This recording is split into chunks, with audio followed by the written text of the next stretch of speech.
Komentar 7. Mengomentari sejarah pembunuhan dari Partai Komunis Tiongkok. Sejarah pemerintahan yang didirikan oleh Partai Komunis Tiongkok selama 55 tahun adalah sejarah yang ditulis dengan darah segar dan kebohongan. Cerita-cerita yang dibalik darah segar itu tidak hanya sangat mengerikan bagi dunia manusia, juga jarang diketahui oleh orang.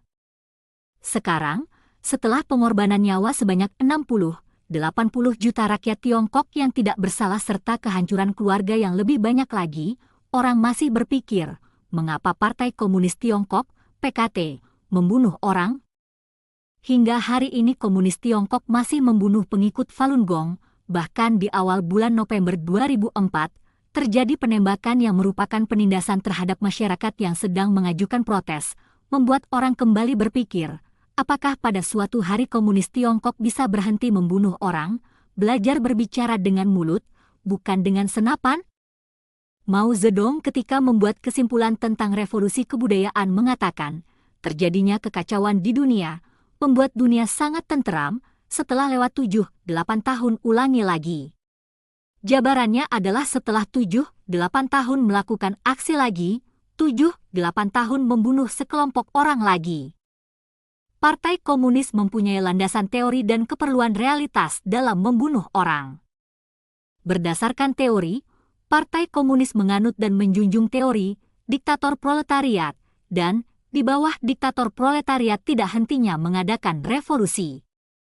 Maka setelah mendirikan pemerintahan, PKT membunuh tuan tanah untuk mengatasi masalah hubungan produksi di pedesaan, membunuh kelas kapitalis untuk menyelesaikan perombakan perusahaan industri dan perdagangan swasta, mengatasi hubungan produksi di kota.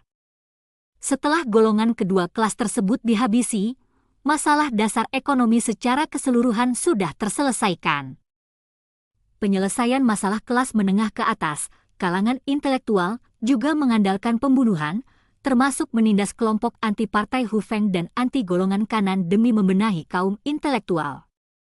Membunuh perkumpulan keyakinan yang dianggap tahayul untuk menyelesaikan masalah agama, membunuh orang di saat revolusi kebudayaan untuk menyelesaikan hak absolut partai memimpin bidang politik dan kebudayaan. Membunuh orang pada peristiwa 4 Juni di lapangan Tiananmen adalah untuk menghindari krisis politik, menyelesaikan masalah tuntutan demokratis. Melakukan penindasan Falun Gong untuk menyelesaikan masalah kepercayaan dan olahraga jasmani, dan lain-lain. Semuanya ini merupakan proses PKT dalam rangka memperkuat kedudukannya, mempertahankan kekuasaannya, sebagai reaksi yang tak terelakkan atas aksi-aksinya mengatasi krisis berkepanjangan.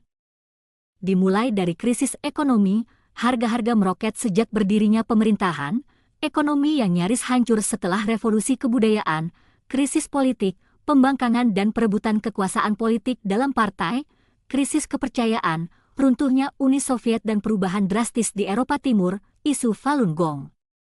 Terkecuali isu Falun Gong, semua gerakan politik yang disebut di depan, hampir semuanya adalah untuk menghidupkan roh jahat PKT, sebagai proses membangkitkan semangat revolusi, juga sebagai upaya pembersihan tubuh organisasi partai, bagi anggota partai yang tidak memenuhi persyaratan akan tersisih keluar. Bersamaan itu, pembunuhan orang juga bertolak dari keperluan realitas Partai Komunis. Kala itu PKT didirikan dengan mengandalkan berandalan dan pembunuh. Sekali pembunuhan dimulai, mutlak tidak bisa berhenti di tengah jalan, malah harus terus-menerus menciptakan teror, agar rakyat gentar berhadapan dengan lawan yang sangat kuat dan hanya bisa menerima kenyataan, tunduk pada yang berkuasa. Dilihat dari permukaan, PKT seringkali membunuh secara pasif. Sepertinya suatu peristiwa dalam masyarakat terjadi dengan kebetulan dan secara kebetulan pula mencetuskan roh jahat PKT dan mekanisme eksekusi organisasi PKT. Padahal, tindakan membunuh secara berkala yang tersembunyi di belakang kebetulan adalah suatu keharusan bagi PKT, karena jika tidak, maka setelah luka sembuh akan lupa rasa nyerinya. Bila 2 tahun lewat tanpa membunuh, orang-orang akan salah mengartikan bahwa PKT telah berubah baik, bahkan seperti peristiwa tahun 1989 di mana pemuda idealis menuntut demokrasi 7-8 tahun sekali melakukan pembunuhan akan selalu memperbaharui ingatan terhadap teror, juga akan memberi peringatan kepada kaum muda yang baru tumbuh dewasa. Barang siapa menentang Partai Komunis, barang siapa menentang pimpinan mutlak PKT, siapa yang ingin mencoba mengembalikan wajah sejarah yang sebenarnya, maka dialah yang akan mencicipi tangan besi dari diktator proletariat. Dilihat dari segi ini, membunuh orang adalah salah satu keharusan yang paling penting guna mempertahankan kekuasaan PKT. Dalam keadaan hutang darah yang semakin banyak, meletakkan pisau jagal adalah sama dengan menyerahkan diri pada massa rakyat untuk diadili. Karena itu PKT tidak hanya melakukan pembunuhan massal, mayat bertebaran di mana-mana, aliran darah telah menjadi sungai, tapi juga harus menggunakan tindakan yang sangat kejam, terlebih pada masa permulaan berdirinya pemerintahan. Jika tidak demikian massa rakyat tidak akan gentar. Sekalipun membunuh orang adalah untuk menciptakan teror, korban dipilih tanpa mengikuti rasio. Pada setiap manuver politik, PKT selalu menggunakan cara basmi total. Sebagai contoh, di saat menindas kaum kontrarevolusioner, PKT bukannya menindas aksi kontrarevolusioner, tapi menumpas anggota kontrarevolusioner. Hanya karena seseorang sebelumnya pernah beberapa hari menjadi tentara negara dan meski setelah PKT mendirikan pemerintahan mereka tidak berbuat apapun, tetap harus dihukum mati, karena dia sudah termasuk dalam daftar sejarah kontrarevolusioner. Dalam proses land reform, PKT kadangkala menerapkan cara membabat rumput hingga ke akarnya, selain membunuh si tuan tanah, anggota keluarganya pun dibunuh semua. Sejak tahun 1949, lebih dari separuh penduduk Tiongkok mengalami penindasan PKT. Korban tewas secara tidak wajar diperkirakan mencapai 50-80 juta orang, melampaui jumlah korban tewas pada 2 kali Perang Dunia. Sama dengan negara komunis lainnya di dunia, PKT tidak hanya membunuh rakyat dengan sewenang-wenang, ke dalam tubuh partai pun dilakukan pembersihan yang berbau darah, tindakannya amat kejam, salah satu tujuan adalah menyingkirkan orang yang berpandangan lain, yang sifat manusianya mengalahkan sifat kepartaian. Tidak hanya harus menakut-nakuti rakyat, juga harus menakut-nakuti orang-orang sendiri, membentuk sebuah benteng pertahanan yang tak dapat dihancurkan. Dalam suatu masyarakat yang normal, terjalin kebudayaan kasih sayang dan perhatian antar sesama manusia, menghormati kehidupan dan segan serta berterima kasih kepada Tuhan. Orang Timur mengatakan, apa yang diri sendiri tidak menghendaki, jangan dilakukan pada orang lain. Orang Barat mengatakan, mengasihi orang lain seperti mencintai diri sendiri. Hanya Partai Komunis yang beranggapan, sampai hari ini semua sejarah masyarakat adalah sejarah pertentangan kelas. Demi mempertahankan satu kata, berjuang, menghasut kebencian di antara rakyat, PKT tidak hanya membunuh orang, bahkan juga menghasut massa agar saling membunuh. Di tengah peristiwa pembunuhan yang tak henti-henti, mengajarkan rakyat mengabaikan jiwa dan penderitaan orang lain. Kebal terhadap berbagai tindakan biadab, kejam yang tak berperi kemanusiaan, sehingga kesempatan terhindar dari tindakan biadab menjadi hal yang patut disyukuri. Dengan demikian kekuasaan PKT dapat dipertahankan mengandalkan penindasan yang kejam. Maka, pembunuhan selama puluhan tahun yang dilakukan oleh PKT tidak saja memusnahkan kehidupan yang tidak terhitung, namun lebih jauh lagi memusnahkan semangat bangsa Tionghoa. Pada banyak orang, telah terbentuk semacam refleks bersyarat di dalam perjuangan kejam. Begitu PKT mengangkat pisau jagal, orang-orang ini segera saja melepaskan segala prinsip dan pertimbangan, langsung angkat tangan dan menyerah. Dipandang dari suatu pengertian, jiwa mereka telah mati. Ini adalah suatu hal yang lebih mengerikan dibandingkan kematian fisik. Membunuh dengan dingin. Sebelum mendirikan pemerintahan, Mao Zedong telah menulis artikel yang menunjukkan, kami tidak memberi kompromi politik terhadap perbuatan reaksioner dari golongan dan kelas reaksioner. Dengan kata lain, Jauh sebelum PKT masuk Beijing, sudah diambil keputusan akan melaksanakan kekuasaan lalim dan memberi nama indah, kediktatoran demokrasi rakyat. Berikut ini adalah contoh sebagian gerakan. Menindas kaum kontrarevolusioner dan land reform. Maret 1950 PKT mengeluarkan petunjuk menindas elemen kontrarevolusioner dengan keras. Sejarah menyebutnya sebagai gerakan menindas penentang. Berbeda dengan kaisar dinasti masa silam yang memberi pengampunan besar-besaran setelah naik tahta, begitu PKT memegang kekuasaan lalu mengangkat pisau jagal. Dalam sebuah dokumen mau mengatakan, banyak daerah yang mengkhawatirkan banyak hal, tidak berani membunuh kontrarevolusioner secara besar-besaran. Februari 1951, PKT Pusat memberi petunjuk lagi, selain wilayah Zhejiang dan Wannan, daerah lainnya yang masih kurang membunuh, terutama kota besar dan sedang, seharusnya melanjutkan dengan sepenuhnya menangkap dan membunuh sejumlah orang, jangan terlalu cepat berhenti.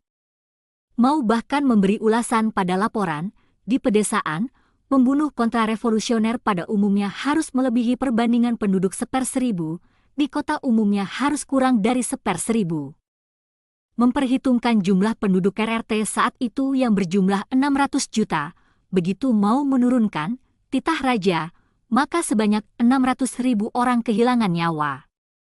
Tidak diketahui bagaimana cara menghitung perbandingan 1/1000, barangkali adalah mau menepuk-nepuk kepala, beranggapan bahwa adanya 600.000 nyawa orang sebagai alas, maka ketakutan rakyat sudah mulai tampak bentuknya, lalu target ini disampaikan kepada bawahan.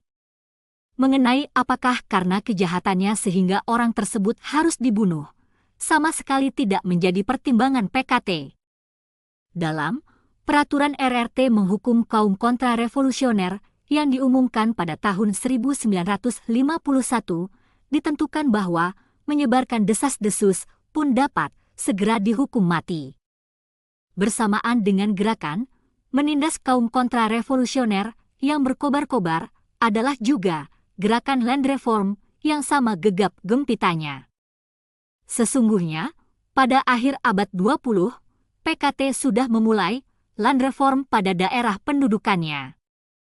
Lahiriahnya adalah mewujudkan cita-cita Kerajaan Surga Taiping, Revolusi Taiping, pemberontakan Tani tahun 1851-1864 adalah dan sama-sama menggarap.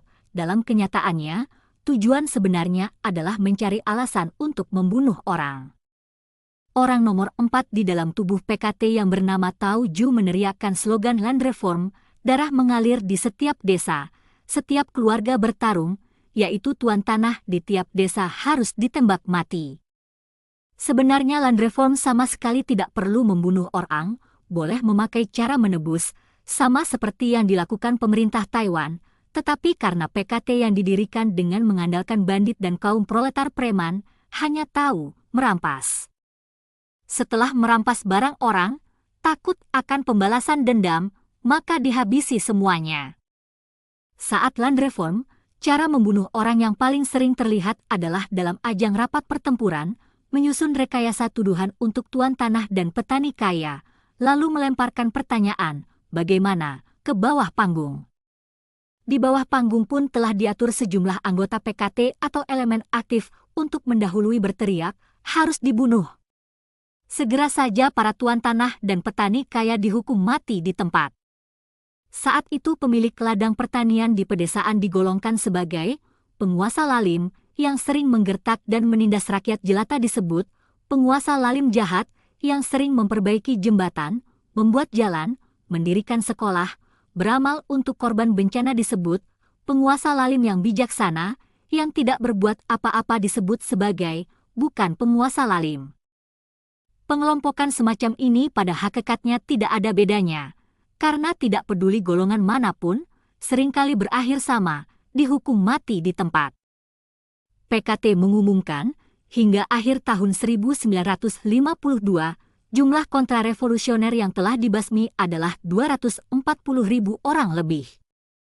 Sebenarnya yang terbunuh mulai dari kalangan Kuomintang, KMT, berpangkat bupati ke bawah hingga pegawai pemerintah dan guru daerah tingkat 1 serta tuan tanah, paling sedikit lebih dari 5 juta orang. Aksi menindas kontrarevolusioner dan land reform tersebut mempunyai beberapa efek yang sangat langsung. Pertama, basis organisasi kekuasaan Tiongkok zaman dulu digariskan pada otonomi desa suku seturunan, orang yang berpengaruh di desa menjadi pimpinan otonomi daerah. Melalui menindas kontrarevolusioner dan land reform, PKT membunuh habis pegawai tata usaha pada sistem semula, menjadikan setiap desa mempunyai cabang partai, terwujudlah kendali kekuasaan total pada pedesaan. Kedua, melalui penindasan kontrarevolusioner dan land reform, merampok sejumlah besar harta benda. Ketiga, melalui tindakan kejam terhadap tuan tanah dan petani kaya mencapai efek menakuti rakyat jelata. 3. Menentang dan 5. Menentang. Jika gerakan menindas kontrarevolusioner dan land reform terutama ditujukan pada tingkat basis desa, maka gerakan selanjutnya, 3. Menentang, 5. Menentang, adalah gerakan membunuh secara kejam dan besar-besaran di dalam kota. Gerakan 3. Menentang dilancarkan sejak Desember 1951, merupakan gerakan menentang korupsi, menentang pemborosan, menentang birokrasi yang ditujukan pada kebejatan kader intern PKT. Pada saat itu menghukum mati kader yang korup, tetapi selanjutnya PKT beranggapan rusaknya para kader adalah akibat bujukan kaum kapitalis, maka pada Januari tahun berikutnya dimulai 5. Menentang, yaitu menentang judi, menentang pengelakan pembayaran pajak, menentang pencurian harta kekayaan negara, menentang bekerja sembrono dan manipulasi bahan, menentang pencurian informasi ekonomi negara. 5. Menentang sebenarnya adalah merampas uang kaum kapitalis, bahkan membunuh seseorang untuk merampas uangnya. Chen Yi yang saat itu menjabat wali kota Shanghai setiap malam mendengarkan laporan di atas sofa sambil meminum segelas teh hijau, dengan santai bertanya, ada berapa pasukan terjun payung hari ini, yang sebenarnya adalah menanyakan berapa orang pengusaha yang bunuh diri melompat dari atas bangunan. Gerakan 5. Menentang membuat semua kaum kapitalis sulit untuk menghindar dari malapetaka. Yang dimaksud dengan menentang pengelakan pembayaran pajak adalah perhitungan pajak dimulai dari berdirinya kota Shanghai, sehingga seluruh harta keluarga kaum kapitalis pun tidak cukup untuk membayar pajak. Melompat ke dalam sungai Huangpu tidak akan menyelesaikan masalah, namun karena lari ke Hong Kong pun, seluruh keluarga yang ada akan terus dikejar, terpaksa melompat bunuh diri dari atas bangunan, agar PKT tidak menaruh harapan lagi setelah melihat mayat yang terkapar. Dikatakan saat itu di Shanghai tidak ada orang yang berani lewat di sisi bangunan bertingkat, karena takut tiba-tiba tertimpa oleh orang yang melompat dari atas.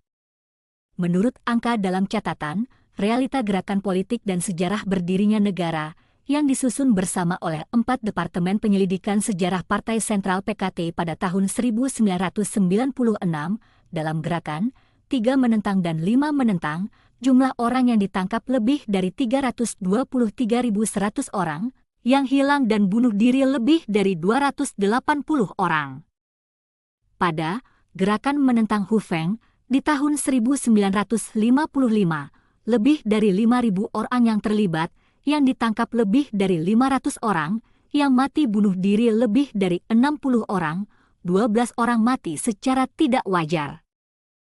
Pada gerakan pembersihan penentang berikutnya, yang divonis hukuman mati lebih dari 21.300 orang, yang hilang atau bunuh diri lebih dari 4.300 orang. Bencana kelaparan skala besar. Sejak PKT mendirikan pemerintahan, gerakan politik yang paling banyak menimbulkan kematian adalah bencana kelaparan skala besar yang terjadi setelah lompatan jauh ke depan. Sebuah artikel berjudul Bencana Kelaparan Skala Besar dalam buku Catatan Peristiwa Sejarah Republik Rakyat Tiongkok yang diterbitkan pada tahun 1994 oleh Badan Penerbit Bendera Merah mengatakan, tahun 1959 hingga 1961, angka kematian tidak wajar dan pengurangan kelahiran penduduk mencapai sekitar 40 juta orang, penduduk Tiongkok berkurang 40 juta orang. Ini kemungkinan adalah bencana kelaparan yang terbesar di dunia pada abad ini. Ternyata, pengamat dalam maupun luar negeri memperkirakan hanya dalam kasus orang yang mati kelaparan saja angka kematian bisa mencapai 30–45 juta orang. Bencana kelaparan skala besar tersebut oleh PKT diputarbalikkan menjadi bencana alam selama 3 tahun. Kenyataannya selama 3 tahun itu alam memberi cuaca yang baik, bencana alam besar dan serius seperti air bah, kekeringan, gelombang pasang tsunami, gempa bumi, badai salju, hama belalang ataupun bencana alam lainnya tidak pernah sekalipun terjadi, yang ada adalah sebuah bencana manusia. Karena lompatan jauh ke depan membuat seluruh rakyat mengolah baja, sejumlah besar tanaman di sawah ladang terlantar, tidak ada yang memotong, sehingga menjadi busuk. Bersamaan itu setiap daerah berebut melepas satelit. Sekretaris Komite Daerah Liu Zhou yang bernama Hiran bahkan membuat skenario sebuah berita khusus, yaitu hasil panen padi di Kabupaten Huanjiang adalah tiap MU Januari 15 hektar menghasilkan panen 130.000 pon. Pada saat selesai rapat Lushan, PKT melaksanakan gerakan menentang penyelewengan kanan di seluruh negeri untuk mencerminkan ketetapan yang konsekuen.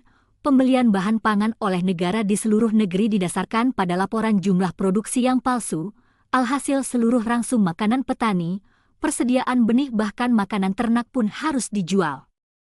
Merampas pun tetap tidak bisa mencukupi jumlah pembelian oleh negara, dan petani pun difitnah menyembunyikan bahan pangan. Hiran pernah mengatakan, tidak peduli jumlah orang yang mati kelaparan, Liu Yo harus merebut juara. Ada petani yang dirampas hingga hanya tersisa beberapa genggam beras yang disimpan di pot air seni. Komite Daerah Sunle Kabupaten Huanjiang bahkan mengeluarkan perintah, dilarang memasak, agar petani tidak bisa makan meskipun mempunyai bahan pangan. Milisia melakukan patroli malam, bila terlihat nyala api langsung menggeledah, mengejar dan menangkap. Memasak sayuran hutan dan kulit pohon pun tidak berani, sehingga banyak petani yang mati kelaparan. Dahulu di saat terjadi bencana kelaparan besar, pemerintah setempat selalu mendirikan dapur umum, memasak bubur untuk makan bersama. Gudang dibuka untuk membagikan bahan pangan, mengizinkan rakyat yang kelaparan mengungsi dari daerah yang tertimpa bencana kelaparan. Tapi PKT jelas menganggap, pengungsian bisa merusak kewibawaan partai. Lalu mengirim milisia melakukan penjagaan di persimpangan jalan desa, mencegah rakyat yang kelaparan mengungsi keluar.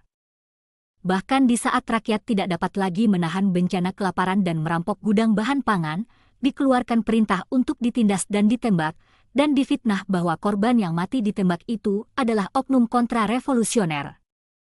Pada waktu itu, di berbagai provinsi seperti Gansu, Shandong, Henan, Anhui, Hubei, Hunan, Sichuan, Guangxi banyak terdapat korban mati kelaparan yang berserakan di mana-mana. Petani yang kelaparan pun masih dipaksa untuk mengerjakan proyek pengairan skala besar, proyek pengolahan besi baja skala besar. Banyak orang yang tidak mampu berjalan dan terjatuh tidak bangun lagi untuk selamanya. Akhirnya, korban yang mati tidak ada yang mengubur, di banyak desa keluarga mati satu demi satu. Ketika sejarah Tiongkok mencatat bencana kelaparan yang paling kritis, terjadilah peristiwa barter anak dengan makanan. Namun pada masa kekuasaan PKT, terjadi cerita demikian, orang hidup tidak hanya memotong mayat, dimasak dan dimakan, malahan memangsa pengungsi dan bahkan anak sendiri pun dibunuh dan dimakan. Ada satu keluarga petani, keluarganya sudah dimakan sehingga tinggal tersisa ayah dan 2 anak, laki dan perempuan. Pada suatu hari, si ayah mengusir anak perempuannya keluar, sewaktu putrinya kembali, adik lelakinya sudah tidak terlihat, di dalam kuali terapung-apung selapis benda berbuih putih dan bergelimang minyak, di samping dapur tertinggal seonggok tulang belulang. Beberapa hari kemudian, ayah menambah air lagi ke dalam kuali, lalu memanggil putrinya. Anak itu ketakutan dan bersembunyi di luar pintu, menangis keras-keras dan memohon, "Ayah, Jangan memakan saya mengumpulkan rumput untukmu, menyalakan api dapur, bila saya dimakan, tidak ada lagi orang yang bekerja untukmu. Kita tidak tahu berapa banyak peristiwa tragis drama kehidupan manusia yang menyedihkan ini, tapi kami tahu bahwa gembong penjahat PKT yang mengakibatkan peristiwa yang menyedihkan tersebut malahan menjadikannya sebagai nyanyian pujian dalam memimpin rakyat melawan bencana alam dan mengatakan dirinya agung, mulia, benar. Tahun 1959, di dalam rapat Lushan, Peng Dehuai yang mengajukan permohonan atas nama rakyat mengalami pembenahan dan pembasmian. Sejumlah besar kader yang berani berkata jujur dipecat, ditahan, diperiksa, sehingga pada waktu bencana kelaparan besar terjadi, sudah tidak ada orang berani berkata jujur. Untuk mempertahankan jabatannya, hampir semuanya menutupi fakta tentang orang yang mati kelaparan. Bahkan saat Provinsi Shaanxi berinisiatif mengajukan bantuan pangan untuk Provinsi Gansu, ditolak dengan alasan bahan pangan berlebihan hingga tak termakan. Bencana kelaparan besar kali itu juga digunakan sebagai kesempatan untuk memeriksa kader PKT. Menurut standar PKT, kader-kader tersebut tentu saja semuanya memenuhi syarat karena mereka sudah bisa membiarkan puluhan juta orang mati kelaparan tanpa berkata yang sebenarnya. Mengikuti PKT, nurani mereka sudah tidak mempunyai peri kemanusiaan ataupun prinsip surgawi. Setelah terjadi bencana kelaparan besar, kader-kader tingkat provinsi di tempat kejadian hanya melakukan otokritik secara sepintas lalu saja. Sekretaris Komite Partai Provinsi Sichuan yang bernama Li Jingquan, di mana ratusan ribu orang mati kelaparan, malahan diangkat menjadi sekretaris utama daerah Barat Daya. Mulai dari revolusi kebudayaan, peristiwa 4 Juni, sampai Falun Gong. Revolusi kebudayaan resmi dimulai pada tanggal 16 Mei 1966. Waktu itu, PKT sendiri menyebutnya bencana besar selama 10 tahun. Yaobang di kemudian hari mengatakan kepada wartawan Yugoslavia, pada waktu itu yang terlibat dalam perkara kriminal kira-kira 100 juta orang, merupakan 1/10 dari penduduk Tiongkok. Realitas gerakan politik dan sejarah berdirinya negara disusun bersama oleh bagian penyelidik sejarah partai dari Sentral PKT, melaporkan angka-angka seperti ini. Mei tahun 1984, Sentral PKT membutuhkan waktu 2 tahun 7 bulan untuk menyelidiki secara keseluruhan, memeriksa kebenaran, menghitung kembali angka-angka yang berhubungan dengan revolusi kebudayaan. Data itu meliputi yang ditahan dan diperiksa lebih dari 4.200.000 orang, yang mati secara tidak wajar lebih dari 1.728.000 orang, yang dijatuhi hukuman mati atas kejahatan kontrarevolusioner aktif lebih dari 135.000 orang, yang mati karena kekerasan lebih dari 237.000 orang, terluka hingga cacat lebih dari 7.030.000 orang, 71.200 keluarga hancur, dan menurut perhitungan pakar dari kutipan catatan umum kabupaten di Tiongkok, yang mati secara tidak wajar dalam revolusi kebudayaan paling sedikit mencapai 7.730.000 orang. Selain memukul mati orang, pada permulaan revolusi kebudayaan, di Tiongkok muncul kasus bunuh diri kaum intelektual, misalnya Lao Shi, Fu Lei, Jian Bozan, Wu Han, Zhu Anping dan lain-lain. Semuanya pada permulaan revolusi kebudayaan menempuh jalan buntu. Masa revolusi kebudayaan adalah kondisi, condong ke kiri, Tiongkok yang paling gila. Membunuh orang pada masa tersebut adalah semacam pamer kekuatan untuk memperlihatkan sifat revolusi, maka itu pembunuhan terhadap musuh kelas dilakukan dengan sangat kejam dan buas. Namun, revolusi informasi membuat peredaran berita mendapatkan perkembangan yang sangat besar, membuat banyak wartawan di luar negeri Tiongkok dapat menyaksikan peristiwa berdarah 4 Juni tahun 1989 di Beijing. Rekaman pembantaian mahasiswa yang hancur dilindas tank ditayangkan stasiun TV luar negeri. 10 tahun kemudian, pada 20 Juli 1999 Jiang Zemin mulai menindas Falun Gong. Sampai pada akhir tahun 2002, ada berita intern dari daratan Tiongkok menunjukkan lebih dari 7.000 orang dalam rumah tahanan, kamp kerja paksa, penjara dan rumah sakit jiwa disiksa hingga meninggal, rata-rata setiap hari terbunuh 7 orang. Pada masa ini, jumlah pembunuhan yang dilakukan oleh PKT tidaklah sebesar dahulu di mana seringkali berjumlah mencapai jutaan bahkan puluhan juta. Hal ini dikarenakan 2 sebab penting. Pertama adalah kebudayaan PKT telah merubah rakyat menjadi lebih sinis, yang satu lagi korupsi dalam jumlah besar dan penggelapan kas negara mengakibatkan ekonomi negara memerlukan transfusi darah. Modal asing telah menjadi pilar penting untuk mempertahankan pertumbuhan ekonomi dan kestabilan sosial.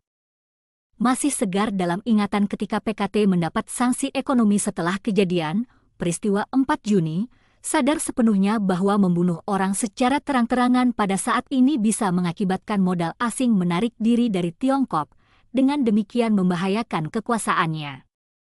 Tetapi PKT dengan diam-diam tetap tidak berhenti membunuh sampai sekarang, hanya dengan sekuat tenaga menyembunyikan jejak lumuran darah. 2. Cara membunuh yang sangat kejam.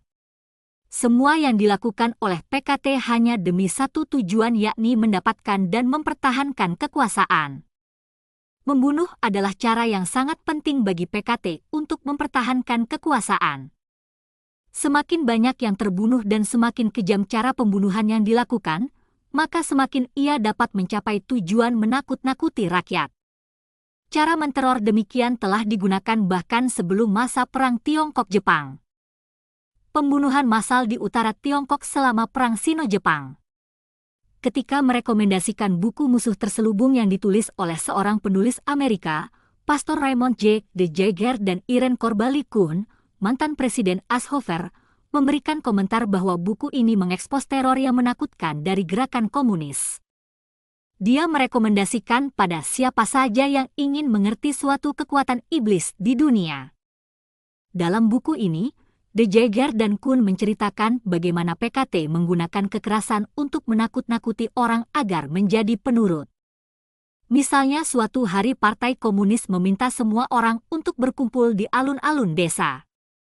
Para guru membawa murid-murid ke alun-alun dari sekolah. Tujuan untuk berkumpul ini adalah untuk menyaksikan pembunuhan terhadap 13 orang patriotik muda. Setelah mengumumkan tuduhan yang memfitnah, pemimpin komunis memerintahkan guru untuk mengajak murid-muridnya menyanyikan lagu patriotik. Ketika lagu dinyanyikan, yang muncul di panggung bukanlah para penari, tetapi seorang pengeksekusi yang memegang golok tajam. Sang pengeksekusi terlihat kasar dan kuat, seorang prajurit komunis dengan lengan yang kuat. Prajurit ini berdiri di belakang korban pertama, dengan cepat mengibaskan golok tajamnya, dan kepala pertama terpenggal jatuh ke bawah. Darah menyemprot keluar bagaikan air mancur bersamaan dengan kepala berguling di tanah, dan nyanyian anak-anak yang histeris berubah menjadi teriakan yang gaduh dan tangisan. Para guru mencoba bertahan, terus berusaha bernyanyi, belnya terdengar di antara kegaduhan. Pengeksekusi memenggal 13 kali dan 13 kepala berjatuhan ke tanah. Setelah itu beberapa prajurit komunis datang, membedah tubuh korban dan mengambil jantungnya untuk pesta. Semua kebrutalan ini dilakukan di depan anak-anak. Semua anak menjadi pucat pasi karena teror, dan sebagian muntah-muntah. Guru-guru memarahi mereka dan membuat mereka berbaris lagi untuk kembali ke sekolah. De Jaeger dan Kuhn sering melihat anak-anak dipaksa untuk menyaksikan pembunuhan.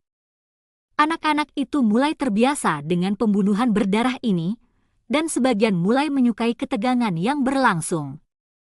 Ketika PKT merasa bahwa pembunuhan saja tidak cukup untuk menakut-nakuti dan kurang tegang, mereka membuat berbagai macam penyiksaan keji yang baru. Misalnya memaksa seseorang untuk menelan garam dalam jumlah yang banyak tanpa memberinya air untuk minum, korbannya akan menderita hingga meninggal karena kehausan, atau menelanjangi seseorang dan memaksa dia untuk berguling di atas pecahan kaca, atau membuat lubang pada sungai yang membeku pada musim dingin, kemudian melempar korbannya ke dalam lubang tersebut. Sang korban akan meninggal karena kedinginan atau tenggelam. De Jaeger dan Kuhn menulis bahwa anggota PKT di Provinsi Shaanxi menciptakan penyiksaan yang keji. Seorang anggota partai sedang berjalan-jalan di kota, Dia berhenti dan menatap pada sebuah tong besar untuk merebus di depan sebuah restoran. Kemudian dia membeli beberapa tong raksasa dan segera menangkap beberapa orang anti-komunis. Selama pengadilan yang direkayasa, tong-tong ini diisi dengan air dan dipanasi hingga mendidih. Setelah pengadilan dilakukan, 3 orang ditelanjangi dan dilemparkan ke dalam tong dan direbus hingga meninggal. Di Pingshan, De Jager dan Kun menyaksikan seorang ayah dikuliti hidup-hidup.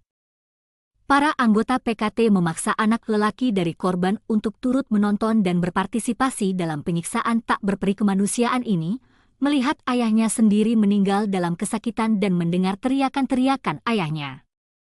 Para anggota PKT menuangkan cuka dan asam pada tubuh si ayah agar seluruh kulitnya mudah untuk dikelupas. Mereka mulai dari bagian belakang, lalu ke arah pundak dan segera seluruh kulit dari tubuhnya terkelupas, yang tersisa hanya kulit dari kepala. Ayahnya segera meninggal dalam beberapa menit. Teror merah selama Agustus Merah dan kanibalisme Guangxi. Setelah meraih kendali absolut dalam negara, PKT tidak menghentikan kekerasannya sama sekali. Selama revolusi kebudayaan, kekerasan ini menjadi lebih buruk. Pada tanggal 18 Agustus 1966, Mao Zedong bertemu dengan wakil dari pengawal merah di menara lapangan Tiananmen. Song Binbin, anak perempuan dari pemimpin komunis Song Renqiong, menempelkan sebuah emblem pengawal merah pada lengan Mao. Ketika Mao tahu bahwa nama Song Binbin berarti lembut dan sopan, dia berkata, "Kita membutuhkan lebih banyak kekerasan." Song segera merubah namanya menjadi Song Yaowu, artinya ingin kekerasan. Penyerangan bersenjata dengan penuh kekerasan segera merajalela ke seluruh negeri. Pada generasi muda yang dididik secara ateis, komunis tidak mempunyai rasa takut maupun peduli. Di bawah pimpinan langsung dari PKT dan dibimbing oleh perintah dari Mao, pengawal merah, dengan fanatik, tak peduli apapun, dan menganggap diri mereka di atas hukum, mulai memukuli rakyat dan merampas rumah-rumah di seluruh negeri. Di banyak tempat, semua 5 kelompok hitam, pemilik tanah, petani kaya, golongan reaksioner, elemen buruk, sayap kanan, dan anggota keluarga mereka dibunuh. Sebuah contoh yang umum adalah Kabupaten Daxing dekat Beijing, di mana sejak 27 Agustus sampai 1 September pada 1966, sejumlah 325 orang dibunuh dalam 48 brigade lokal dari 13 komunitas rakyat. Pembunuhan dilakukan terhadap orang dari yang tua berusia 80 tahun hingga yang paling muda berusia 38 hari. 22 rumah dan seisinya dibunuh tanpa ada yang tersisa. Memukuli orang sampai mati adalah pemandangan yang biasa. Di Jalan Syatan, sekelompok pengawal merah menyiksa seorang wanita tua dengan rantai besi dan sabuk kulit sampai dia tidak dapat bergerak lagi. Walaupun sudah demikian, seorang wanita anggota pengawal merah melompat ke atas tubuhnya dan menginjak-injak perutnya. Wanita tua ini meninggal di tempat. Di dekat Chongwenmeng, ketika pengawal merah sedang menggeledah rumah seorang janda, pemilik tanah, mereka memaksa setiap tetangganya untuk membawa 1 teko air mendidih dan menyiramkan air panas ini ke pakaian sang janda sampai tubuhnya matang. Beberapa hari kemudian sang janda ditemukan meninggal dalam ruangan tersebut dan tubuhnya dipenuhi belatung. Ada banyak cara membunuh yang dilakukan, termasuk memukuli sampai mati dengan beton, memotong dengan sabit, dan mencekik mati dengan tali. Cara membunuh bayi adalah yang paling brutal. Si pembunuh menginjakkan kakinya di atas salah satu kaki si bayi dan menarik kaki bayi yang satunya lagi, sehingga merobek si bayi menjadi 2 bagian. Dari buku Menyelidiki Pembunuhan Massal Daxing oleh Yu Luowen. Kanibalisme Guangxi bahkan lebih tak berperi kemanusiaan dibandingkan pembunuhan massal Daxing.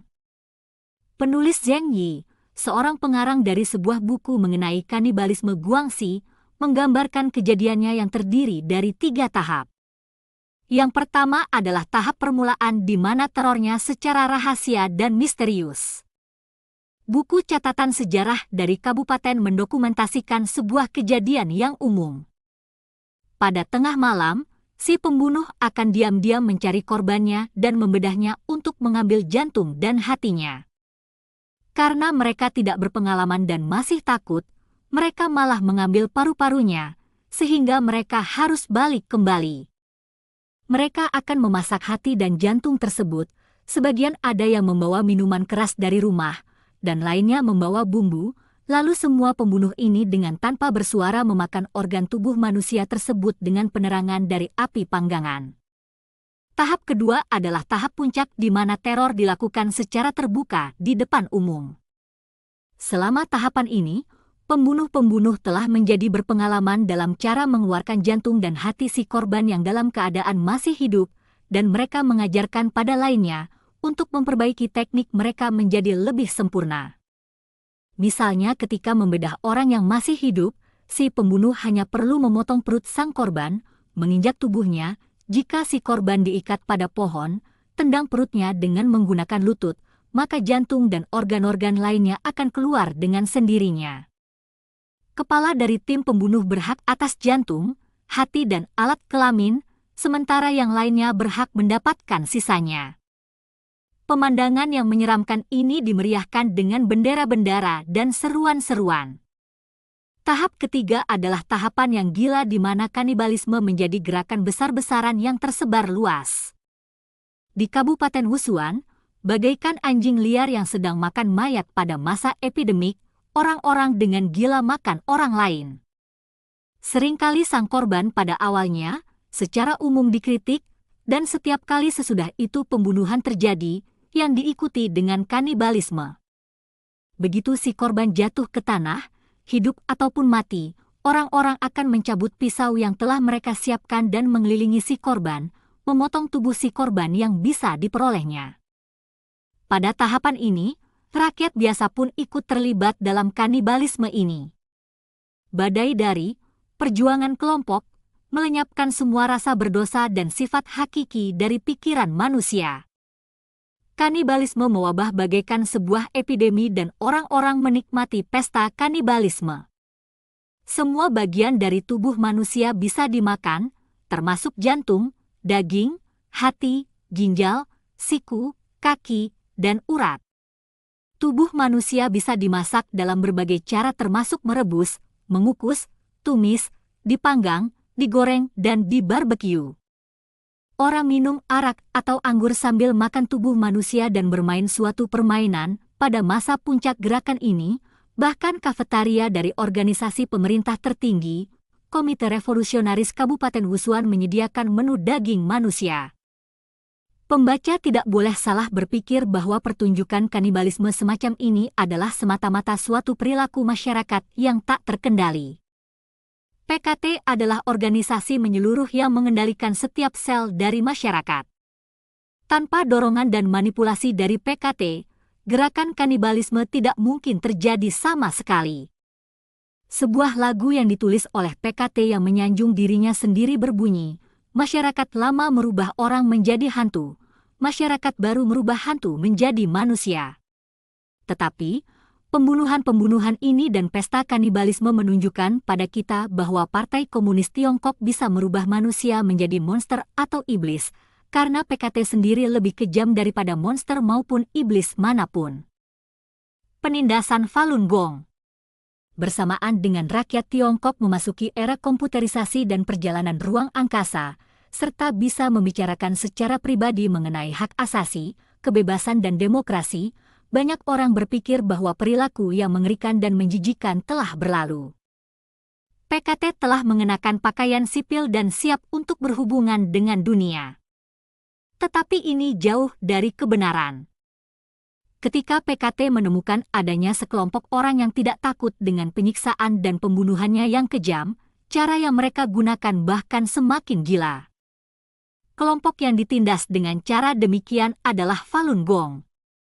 Kekerasan dan kanibalisme yang dilakukan pengawal merah di Provinsi Guangxi bertujuan untuk melenyapkan tubuh si korban. Proses pembunuhan terjadi dalam beberapa menit atau beberapa jam. Para praktisi Falun Gong ditindas untuk melepaskan kepercayaan mereka akan prinsip sejati baik sabar. penyiksaan yang kejam seringkali terjadi selama berhari-hari, berbulan-bulan, atau bahkan bertahun-tahun. Diperkirakan lebih dari 10.000 orang praktisi Falun Gong telah meninggal karena disiksa.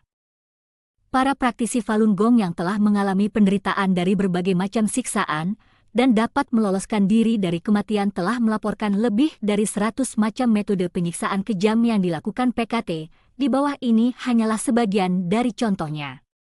Dipukuli dengan brutal adalah cara penyiksaan yang paling sering digunakan untuk menganiaya praktisi Falun Gong.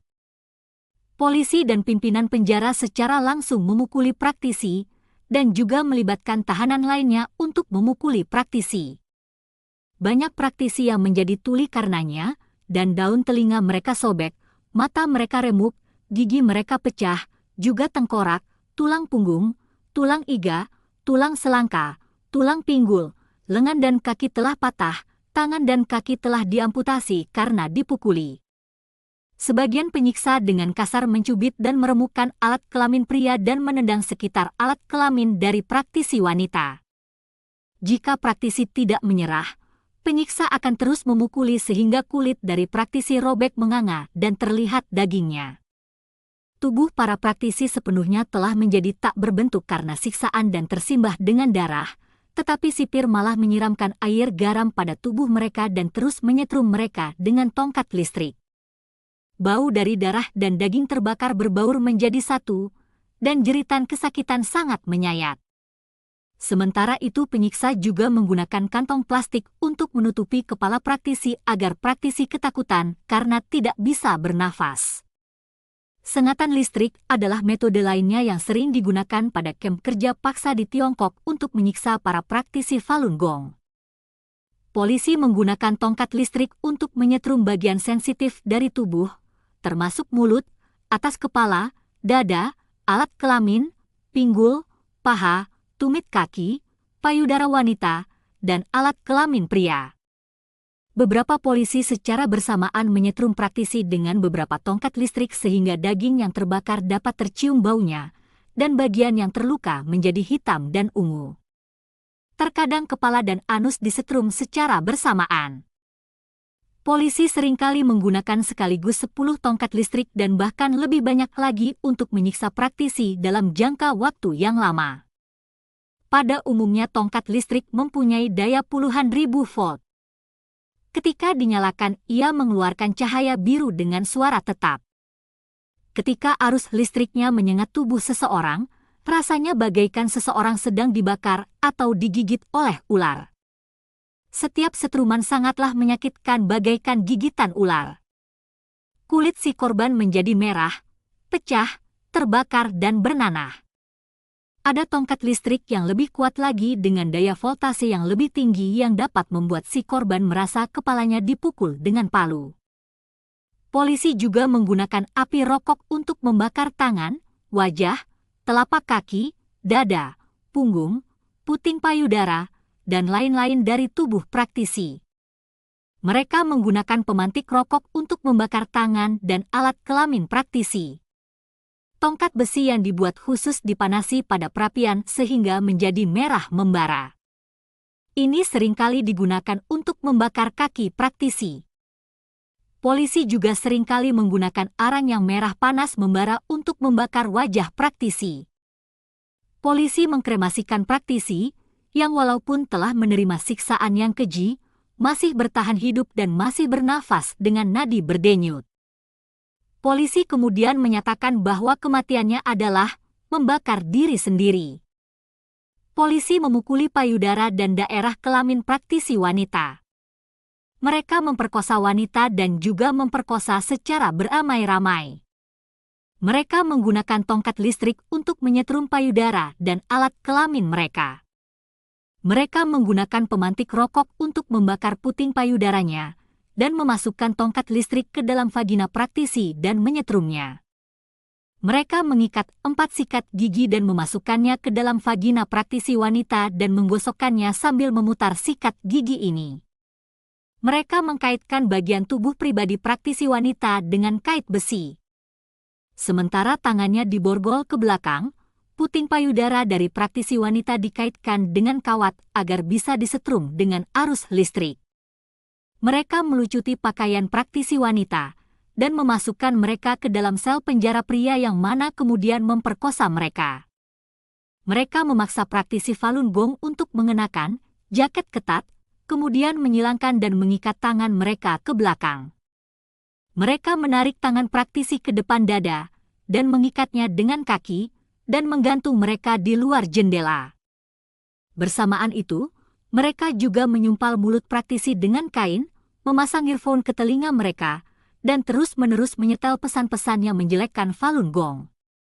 Menurut saksi mata, orang-orang yang menderita karena siksaan ini mengalami patah lengan, urat putus, tulang pundak, pergelangan tangan, dan siku patah. Mereka yang disiksa dengan cara ini dalam jangka waktu yang lama mengalami patah tulang punggung dan meninggal dalam kesakitan yang menyayat. Mereka juga melemparkan praktisi ke tempat yang penuh air selokan.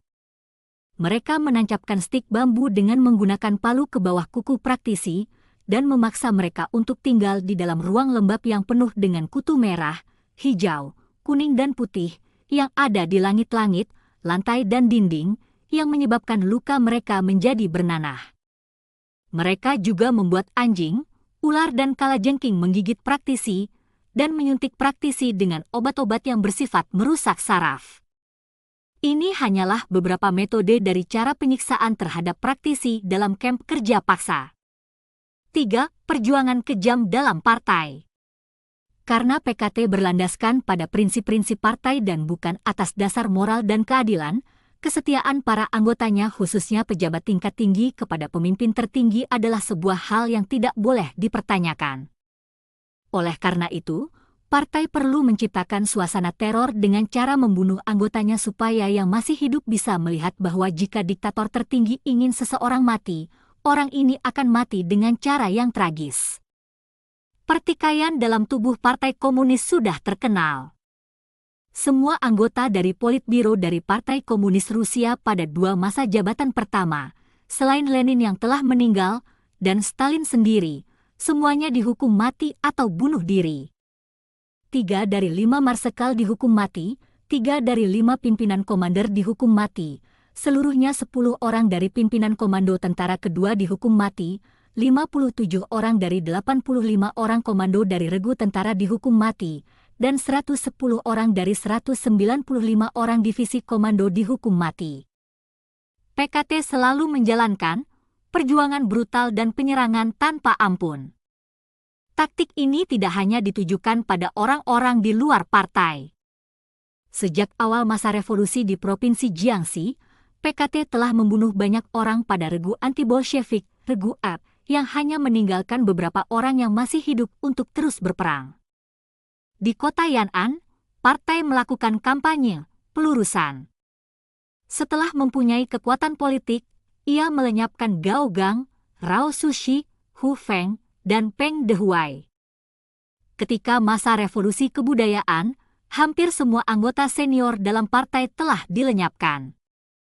Tidak ada mantan sekretaris jenderal PKT yang berakhir dengan baik. Liu Shaoqi, mantan presiden Tiongkok yang pernah menjadi orang terkuat kedua, meninggal dengan tragis.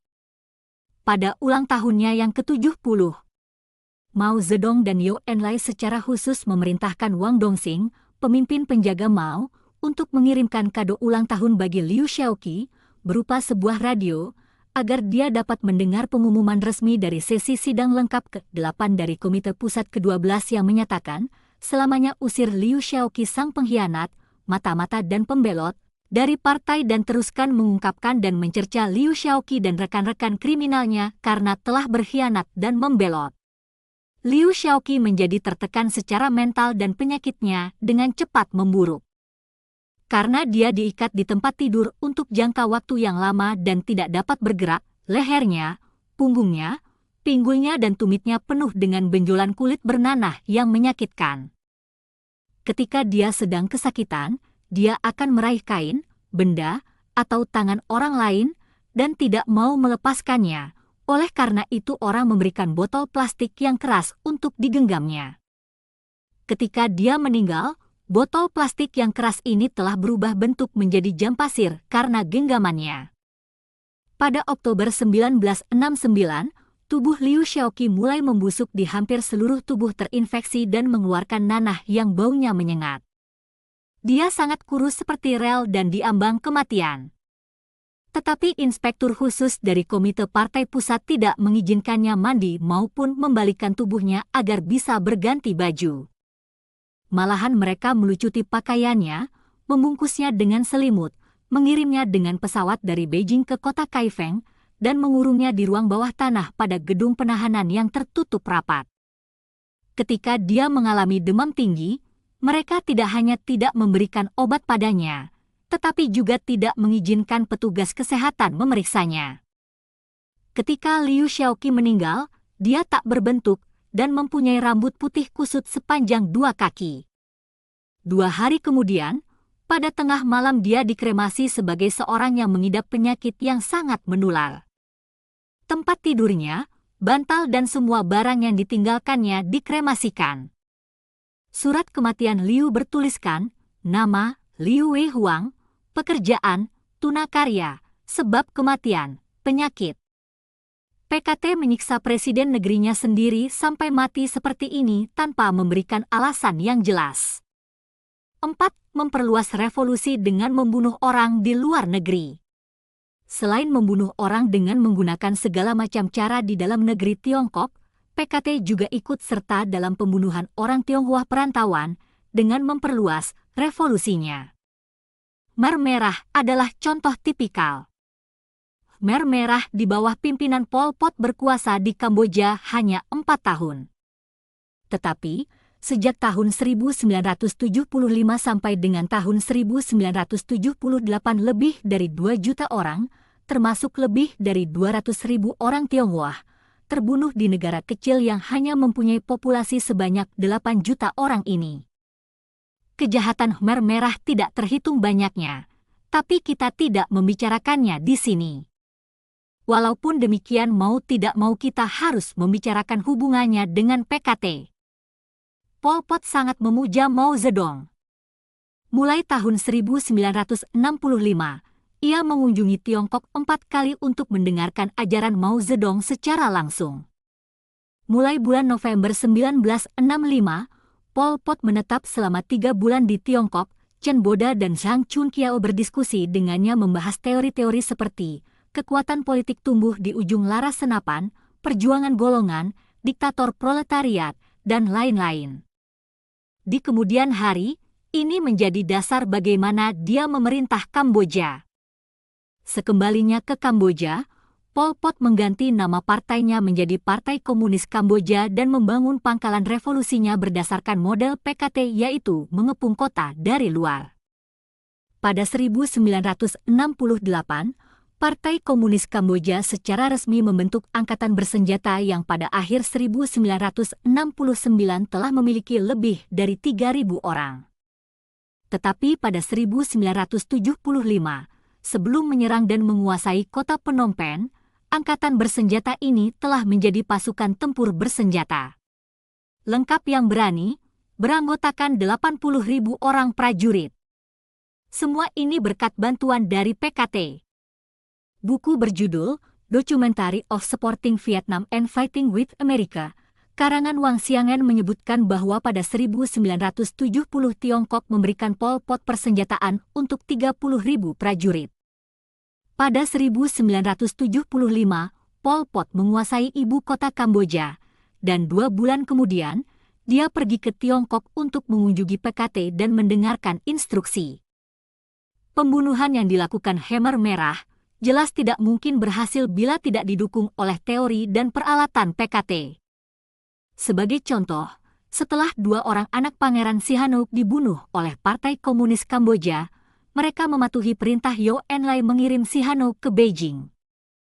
Sudah biasa bahwa jika Partai Komunis Kamboja membunuh orang, mereka bahkan akan membunuh janinnya pula untuk mencegah adanya kesulitan di kemudian hari.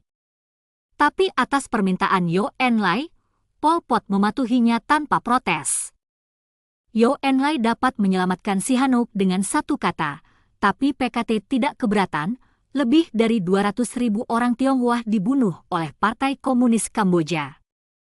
Pada waktu itu, orang Tionghoa Kamboja mendatangi kedutaan besar Tiongkok untuk meminta pertolongan, tetapi kedutaan mengabaikan mereka. Pada Mei 1998, ketika terjadi pembunuhan dan pemerkosaan skala besar terhadap etnis Tionghoa yang terjadi di Indonesia, PKT tidak mengeluarkan satu patah kata pun. Mereka tidak menawarkan bantuan, bahkan memblokade beritanya di dalam negeri Tiongkok. Kelihatannya pemerintah Tiongkok sama sekali tidak peduli dengan nasib Tionghoa perantauan, mereka bahkan tidak menawarkan bantuan kemanusiaan. Pengrusakan keluarga. Kita tidak mungkin dapat menghitung berapa banyaknya orang yang terbunuh dalam kampanye politiknya PKT. Tidak mungkin melakukan survei statistik di dalam masyarakat karena informasi yang ditutup-tutupi dan hambatan yang ada karena perbedaan daerah, kelompok etnis, dan bahasa. Daerah. Pemerintahan PKT tidak akan mau melakukan survei semacam ini, karena sama saja artinya dengan menggali kuburnya sendiri. PKT lebih suka menghilangkan detail dalam menulis sejarahnya sendiri. Bahkan lebih sulit lagi mengetahui berapa jumlah keluarga yang dihancurkan oleh PKT. Dalam kasus yang satu, keluarga berantakan karena satu orang meninggal, di lain kasus, seluruh keluarga meninggal. Bahkan walaupun tidak ada keluarga yang meninggal, banyak yang dipaksa untuk bercerai. Ayah dan anak, ibu dan anak dipaksa untuk tidak mengakui hubungan keluarganya. Ada yang cacat, ada yang menjadi gila, dan ada yang mati muda karena menderita sakit serius akibat disiksa. Catatan tragedi dari semua keluarga ini sangat tidak lengkap. Berita Yomiuri yang berpusat di Jepang pernah melaporkan bahwa lebih dari setengah populasi Tiongkok pernah dianiaya oleh PKT. Jika demikian, jumlah keluarga yang dihancurkan oleh PKT diperkirakan mencapai lebih dari 100 juta. Sang Sisin menjadi terkenal karena ribuan berita mengenai kisahnya. Banyak orang yang mengetahui dia menderita penyiksaan secara fisik dan mental serta pemerkosaan massal. Akhirnya dia menjadi gila dan ditembak mati setelah lehernya dipotong. Tapi banyak orang yang tidak mengetahui ada kisah kejam lainnya di balik tragedi ini, bahkan anggota keluarganya diharuskan menghadiri kelas belajar bagi keluarga terpidana mati. Awal musim semi tahun 1975 Lin Lin, anak perempuan Sang Sisin menceritakannya kembali sebagai berikut. Seseorang dari pengadilan Shenyang berbicara dengan keras, ibumu benar-benar seorang kontra-revolusioner yang keras kepala. Dia menolak untuk menerima pembaruan, dan benar-benar keras kepala sulit dirubah. Dia menentang pemimpin besar kami Ketua Mao, menentang gagasan hebat Mao Zedong, dan menentang petunjuk revolusi kaum proletar Ketua Mao. Dengan begitu banyak kejahatan, pemerintah kami mempertimbangkan memperberat hukuman. Jika ia dieksekusi, bagaimana sikap kamu? Saya tercengang dan tidak tahu bagaimana harus menjawab. Hati saya hancur. Tapi saya berpura-pura tenang dan berusaha keras menahan jatuhnya air mata. Ayah saya telah memberitahukan saya bahwa kita tidak boleh menangis di depan orang lain, kalau tidak bagaimana mungkin kami dapat tidak mengakui hubungan kami dengan ibu saya. Ayah menjawabnya untuk saya, kalau memang demikian, pemerintah bebas melakukan apa yang dianggap perlu. Orang dari pengadilan itu kembali bertanya, akankah kamu mengambil jenazahnya jika ia dieksekusi? Akankah kamu mengumpulkan barang-barang pribadinya di penjara? Saya menundukkan kepala dan tidak berkata apapun. Ayah kembali menjawabnya untuk saya, kami tidak butuh apapun. Ayah menggandeng tangan saya dan adik saya berjalan keluar dari penginapan daerah. Terhuyung-huyung, kami berjalan pulang menentang badai salju yang besar. Kami tidak memasak. Ayah membagi dua satu-satunya roti jagung kasar yang kami miliki dan memberikannya kepada saya dan adik saya. Dia berkata, habiskan dan tidurlah lebih pagi. Saya berbaring diam di atas ranjang tanah liat. Ayah duduk di bangku dan menatap lampu dengan linglung. Kemudian, dia melihat keranjang dan berpikir bahwa kami sudah tertidur. Dia berdiri, dengan hati-hati membuka tas yang kami bawa dari rumah lama kami di Shenyang, dan mengeluarkan foto ibu. Dia menatapnya dan menangis. Saya bangun dari ranjang, meletakkan kepala saya di tangan ayah dan mulai menangis dengan keras.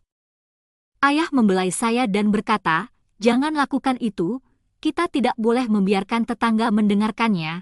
Adik saya terbangun setelah mendengar tangisan saya. Ayah memeluk saya dan adik saya dengan ketat. Malam ini kami tidak tahu berapa banyak air mata yang kami keluarkan, tetapi kami tidak dapat menangis dengan bebas.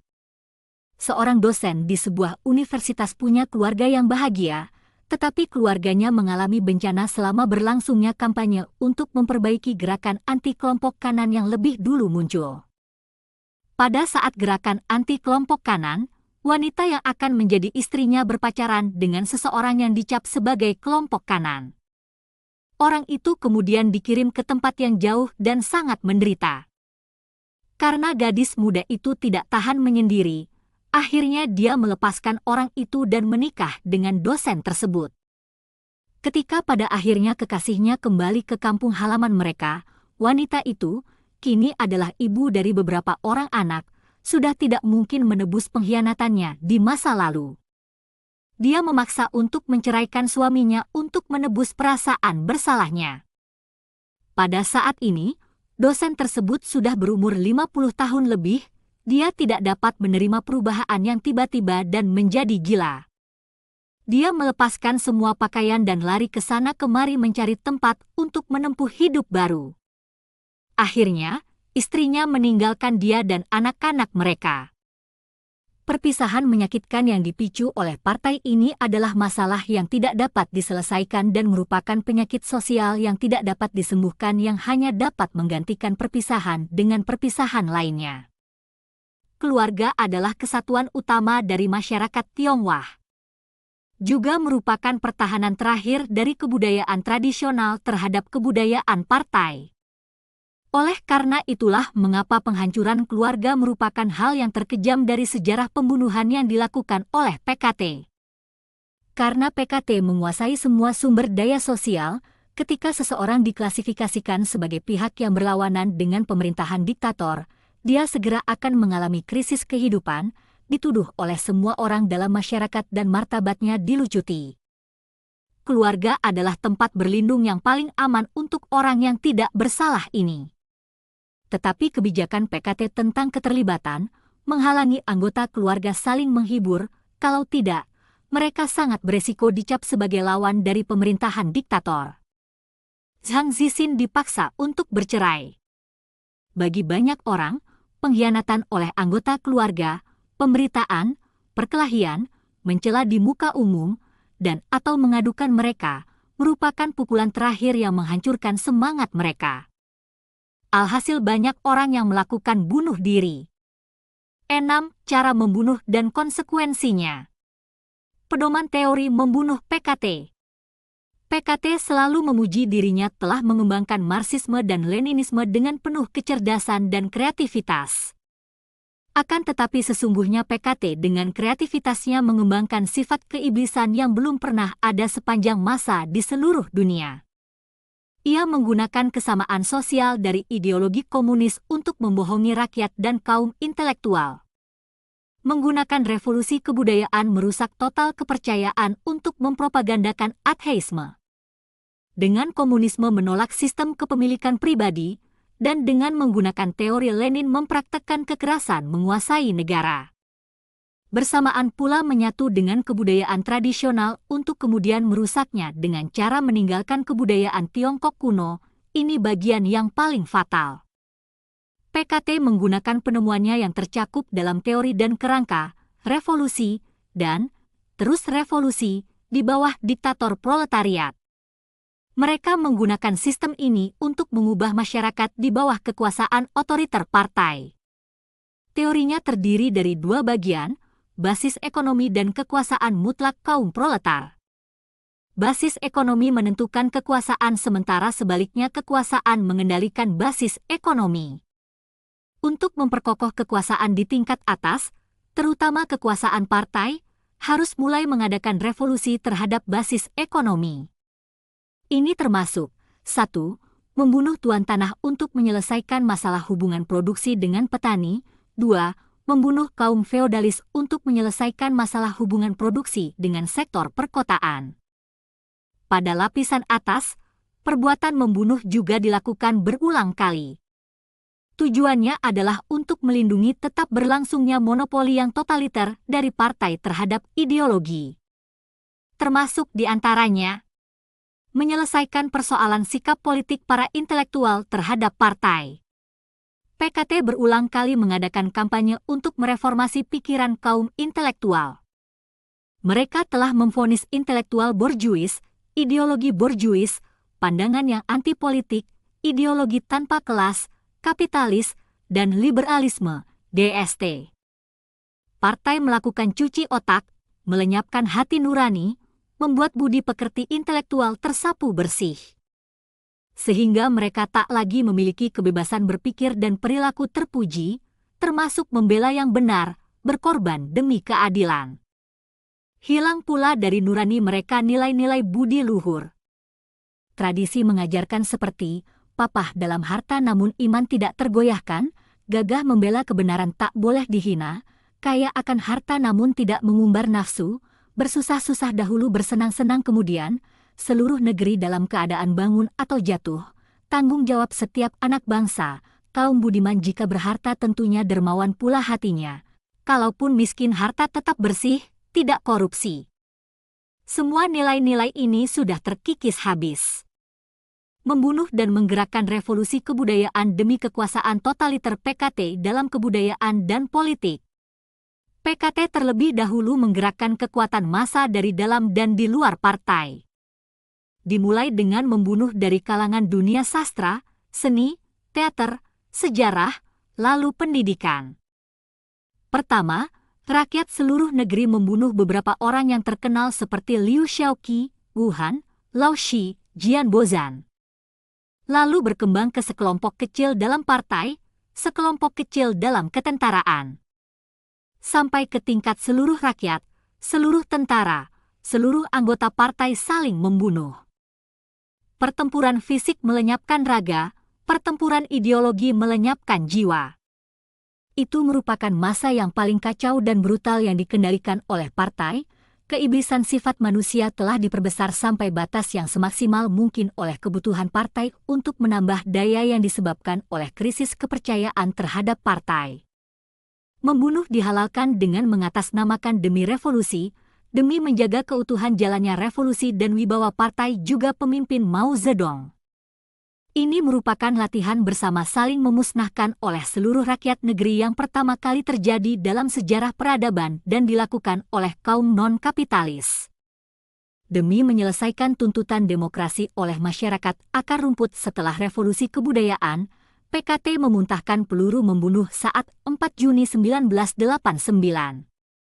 Ini adalah kali pertama tentara membunuh rakyatnya secara terang-terangan. Untuk meredam tuntutan rakyat lapisan bawah yang ditujukan kepada pemerintah agar memberantas korupsi, kolusi dan kebobrokan moral, menyerukan kebebasan pers, kebebasan berpendapat, kebebasan berserikat. Dalam pembantaian di Tiananmen ini, juga diciptakan suasana saling menghasut agar rakyat dan tentara saling membenci. Maka dibuatlah rakyat membakar mobil tentara, tentara dibunuh oleh rakyat.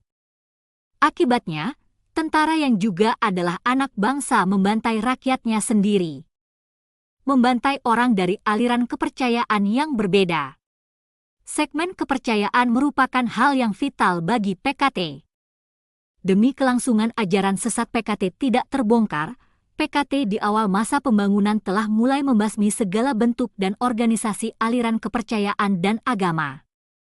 Sampai pada masa sekarang ini, ketika menghadapi komunitas Falun Gong, sekali lagi PKT mengacungkan golok. Taktiknya ialah dengan mengambil keuntungan dari prinsip-prinsip Falun Gong, sejati baik sabar. Bahwa toh praktisi Falun Gong tidak akan berbohong, tidak menggerakkan kekacauan, tidak mengganggu kestabilan masyarakat. Namun bentuk penganiayaan yang dilakukan tidak kalah keji dengan yang dilakukan sebelumnya. Pengalaman penganiayaan terhadap praktisi Falun Gong ini juga digunakan untuk melenyapkan pengikut aliran kepercayaan lainnya. Kali ini PKT dan Jiang Zemin sendiri yang maju beraksi menindas Falun Gong. Membunuh demi menutupi berita. Hak rakyat untuk mengetahui diharamkan oleh PKT. Mereka akan membunuh demi menutup berita. Dulu, mendengarkan radio musuh tergolong pelanggaran yang berat dan bisa dijebloskan ke penjara. Kini menghadapi berbagai intervensi saluran televisi untuk berklarifikasi perihal penganiayaan praktisi Falun Gong, Jiang Zemin mengeluarkan perintah, bunuh tanpa ampun. Liu Chengyun yang nekat melakukan klarifikasi melalui TV, disiksa dengan keji hingga tewas.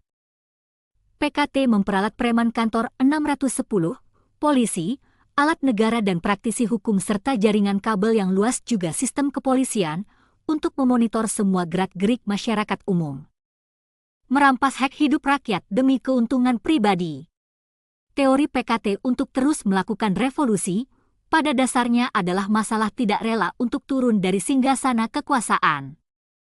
Di tahap sekarang, korupsi dan kebobrokan dalam tubuh PKT telah berkembang menjadi suatu titik konflik antara bertahan dengan kekuasaan anarkis sebuah partai dan kesinambungan hak hidup rakyat.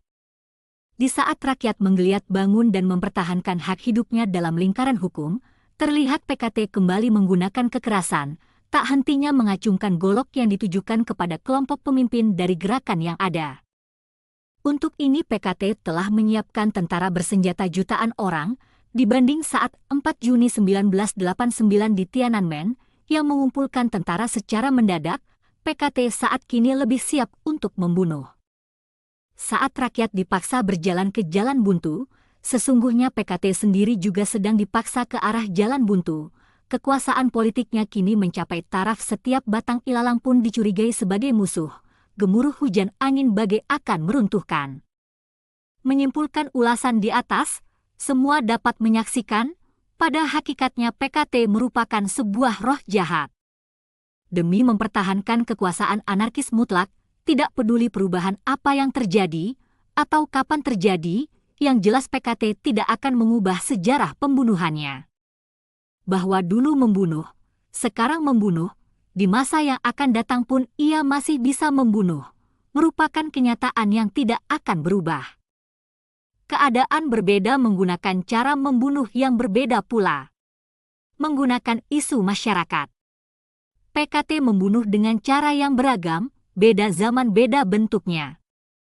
Cara membunuh yang paling lazim adalah menyebar isu masyarakat. Perkataan yang acap kali diucapkan ialah, tidak membunuh tidak dapat meredakan kebencian masyarakat, sehingga terlihat sepertinya PKT membunuh sesuai dengan keinginan rakyat. Padahal sesungguhnya, api kebencian masyarakat tersebut justru hasil kipasan Partai Komunis. Contohnya isi cerita, wanita berambut putih, jelas-jelas telah merubah cerita rakyat. Kisah tentang Liu Wencai yang mengisahkan rumah-rumah yang disewakan dan kamar di bawah tanah untuk penjara itu adalah karangan belaka, tujuannya untuk menghasut rakyat untuk membenci tuan tanah. Cara-cara mengibliskan musuh sangat sering digunakan. Bahkan presiden pun bisa diibliskan, seperti pada Liu Shaoqi. Terhadap Falun Gong lewat film yang disutradarai PKT direkayasa peristiwa membakar diri di lapangan Tiananmen, dimaksudkan untuk menghasut orang banyak membenci Falun Gong yang berlanjut penyiksaan genosida terhadap praktisi Falun Gong. Cara membunuh seperti itu tidak pernah berubah, bahkan seiring canggihnya telekomunikasi semakin canggih pula PKT membunuh orang. Dulu hanya membohongi rakyat Tiongkok sendiri, sekarang masyarakat luar negeri pun dia bohongi. Menggerakkan massa untuk membunuh. Jika di permulaannya masih terdapat sedikit aturan, ketika massa telah membunuh dengan semangat maka sama sekali sudah tidak berdasarkan hukum lagi. Misalnya sewaktu melaksanakan land reform, seorang anggota komite land reform ini menentukan hidup matinya sang tuan tanah. Bunuh jiwanya dulu, lalu bunuh raganya. Cara pembunuhan lainnya ialah bunuh jiwanya dulu, lalu bunuh raganya. Raja Qin Shi Huang yang paling bengis dalam sejarah tidak pernah bermaksud menghabisi semangat orang. Sementara PKT tidak pernah memberi kesempatan kepada orang untuk mati dengan terhormat. Mereka malah mengumumkan akan mengampuni yang berterus terang, yang tetap memberontak akan mendapat perlakuan yang keras, sedang yang mengaku dosa akan diberi jalan hidup. Pokoknya harus sampai melepaskan pikiran dan kepercayaan sendiri, lalu mati seperti anjing yang tidak mempunyai harga diri. Sebab, kalau terlihat mati dengan penuh hormat akan memberikan semangat kepada yang lain. Hanya dengan membuat seseorang mati dengan terhina, baru tercapai maksud dan tujuan PKT mendidik rakyatnya. Saat ini PKT begitu kejamnya menyiksa praktisi Falun Gong, dikarenakan para praktisi tersebut lebih memilih kepercayaannya ketimbang nyawanya. PKT hanya bisa menyiksa tubuh raganya, karena tidak mampu membuat malu dengan merendahkan kehormatan mereka. Membunuh dengan pukul dan paksa. Ketika membunuh, PKT bisa membunuh dengan cara menggunakan tongkat dan lobak sekaligus, ada yang dilindungi, ada yang diasingkan.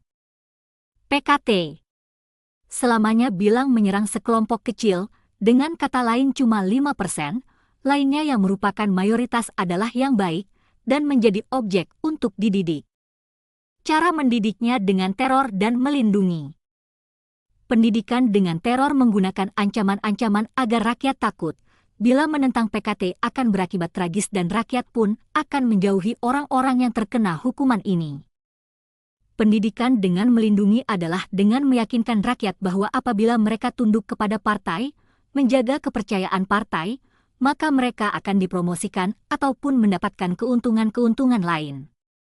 Lin Biao berkata hari ini sedikit, besok sedikit lagi, lama-lama menjadi banyak. Acap kali orang yang beruntung luput dalam pergerakan yang satunya, menjadi korban pada pergerakan yang lainnya. Cara bunuh membasmi selagi tunas pembunuhan terselubung di luar hukum kini, PKT masih mengembangkan cara bunuh basmi selagi masih tunas dan pembunuhan terselubung di luar hukum. Contohnya protes para buruh dan petani semakin hari semakin banyak dan keras. PKT dengan prinsip basmi selagi masih tunas, maka selalu menangkap yang dianggap sebagai pemimpinnya dan mengganjarnya dengan hukuman berat. Contoh lain, era di mana hak asasi manusia telah menjadi fenomena dunia, PKT tidak menghukum mati praktisi Falun Gong yang ditangkap.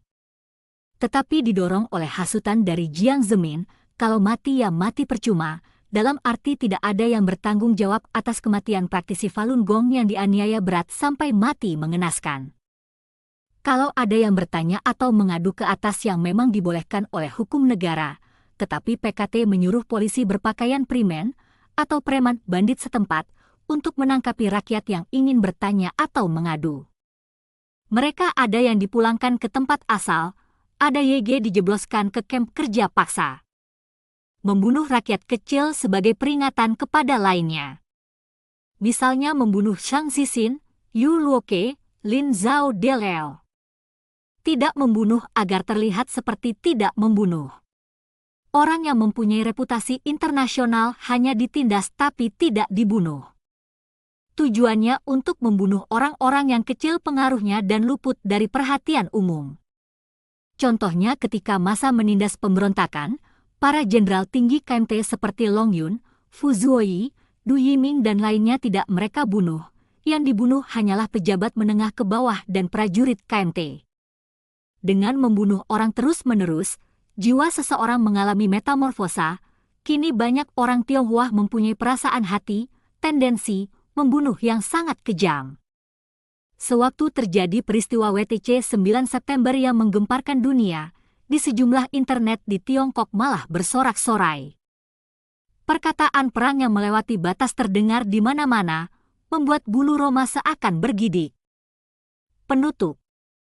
Kebiasaan PKT memblokir berita, sehingga kita tidak mengetahui selama PKT berkuasa, berapa tepatnya angka kematian dengan cara tidak wajar.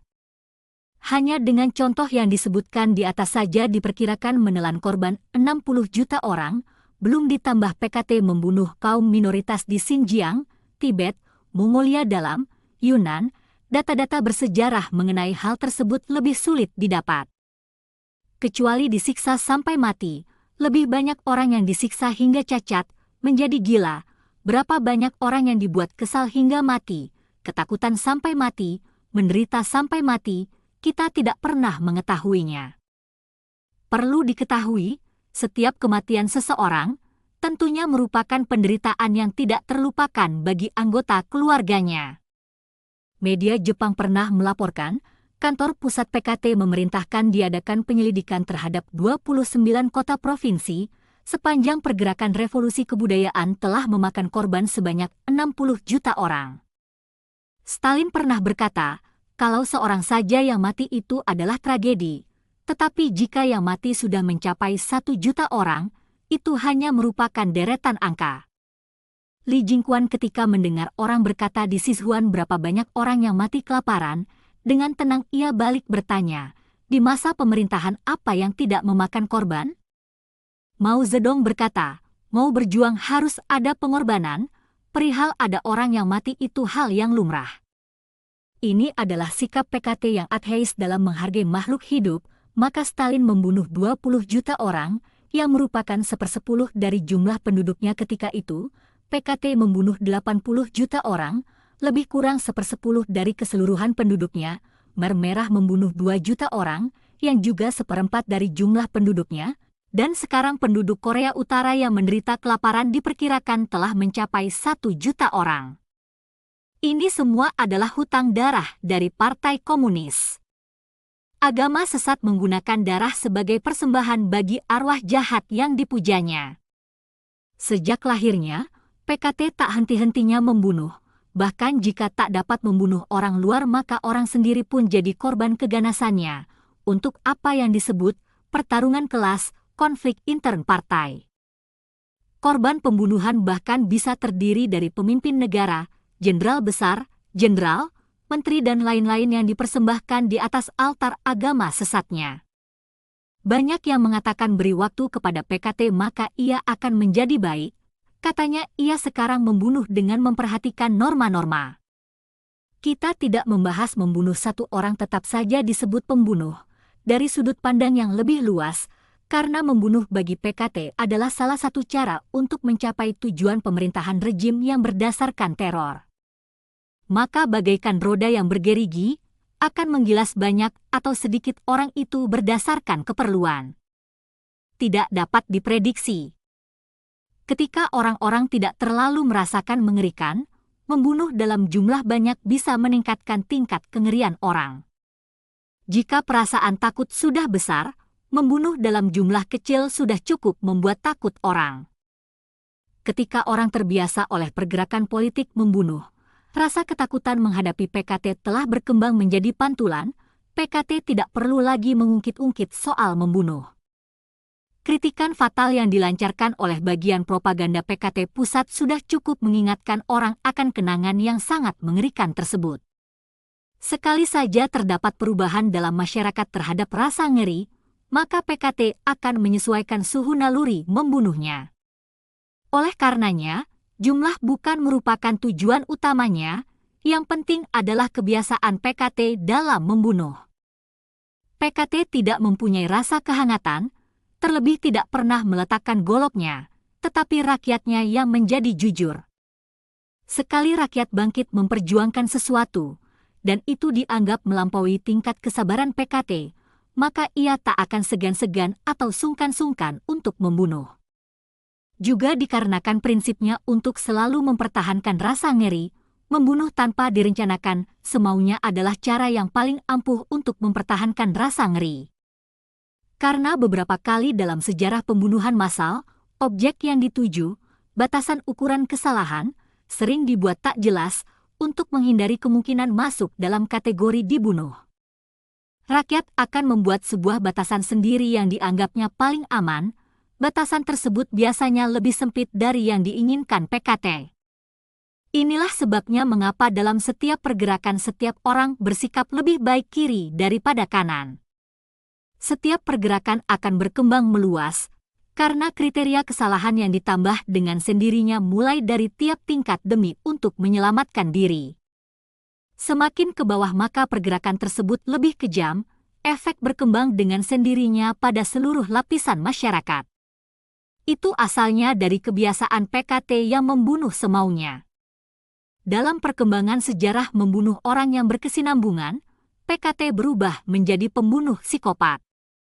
Untuk memenuhi perasaan kegilaannya karena kekuasaan anarki sudah di tangan dan kuasa penuh atas hidup matinya seseorang, saat membunuh orang, mereka menikmatinya.